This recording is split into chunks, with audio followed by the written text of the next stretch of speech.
ভাই সিরিয়াসলি এই প্রচণ্ড গরমে হোটেলের সামনে যদি এত সুন্দর একটা বিচ থাকে আর আটলান্টিকের এরকম স্বচ্ছ পানি থাকে তাহলে নিজেকে কিভাবে আটকে রাখি বলেন।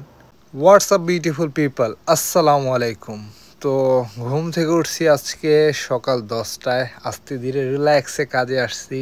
ডেইলি ব্লগ তো করতেছি না, প্রচুর ঝামেলাতে আছি। তো যাই হোক, অনেকদিন ধরে ভিডিও শ্যুট করা হইতেছে না, কিন্তু আমার রেগুলার যে চিলটা করতেছি সেটারই একটা অংশ আপনাদেরকে দেখাইতেছি। মানে আমি যদি শুধু কাজ বাসা ঘুম করি তাহলে লাইফটা এখন খুবই ভালো লাগে। সো ডেইলি ব্লগের পেনটা নিতে ভালো লাগতেছে না, এই জন্য একটু স্কিপ করছি, অন্যদিকে একটু ফোকাস বেশি দিছি। তো যাই হোক, একটু নিজেকে সময় বেশি দিতেছি। তো এখন আমার কাজের ব্রেক, তো ঘড়িতে বাজে 4টা। আর এরকম একটা ওয়েদার, রোদটা তেমন না বাট গরম, মানে একটা ব্যাপার থাকে না, বেশি রোদ হলেও কিন্তু ফিল পাওয়া যায় না বিচে গেলে। তো যাই হোক, আমার হোটেলের সামনেই হচ্ছে বিচ, এটা আপনারা সবাই জানেন।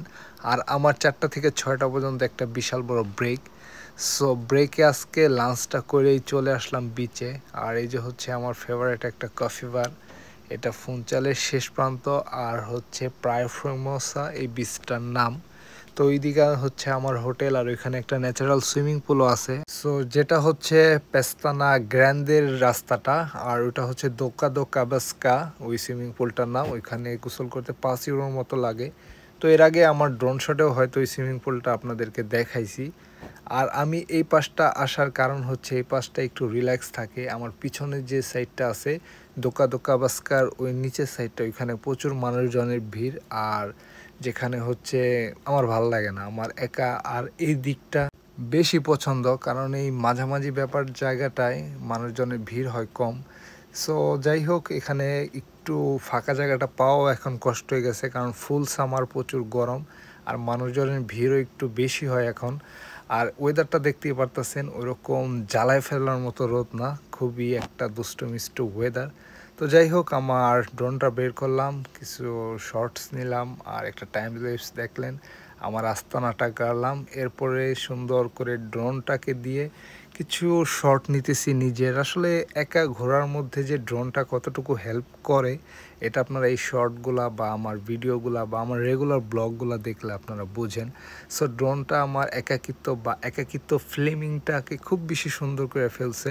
তো আমার এইসব ফিল্মিং, এইসব টাইম, এইসব ব্যাপারগুলো আমি চাইলে আরও প্রফেশনালি করতে পারি, কিন্তু ভাল লাগে না। বা এই যে এডিট করতেছি, কি জাস্ট কাজের ফাঁকে, ফ্যামিলির ফাঁকে, সব কিছুর ফাঁকে জাস্ট 10 থেকে 20 মিনিট, সর্বোচ্চ 1 ঘন্টা রিলস মিলস মিলাইয়া আমার সারাদিনে ব্যয় করা হয়। আর এই রিল্যাক্সটা আর এই স্মৃতিগুলাটা সারা জীবন রয়ে যাবে, এটাই বাস্তবতা।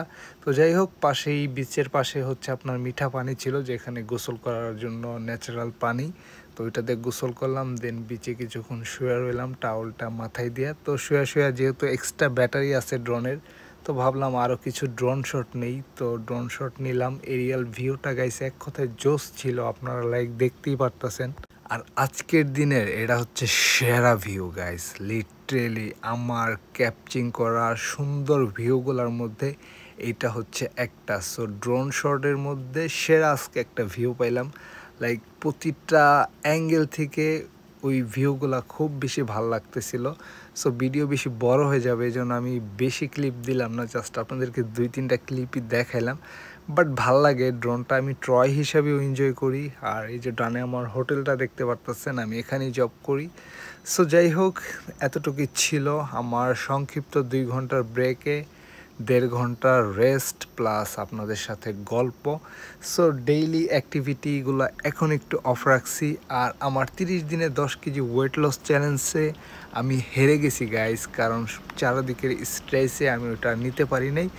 বাট আমি অলমোস্ট কাছাকাছি চলে গেছিলাম। সো কত কেজি পর্যন্ত কমাইছি ওগুলো প্রমাণসহ সব কিছু আপডেট আপনাদেরকে জানাবো।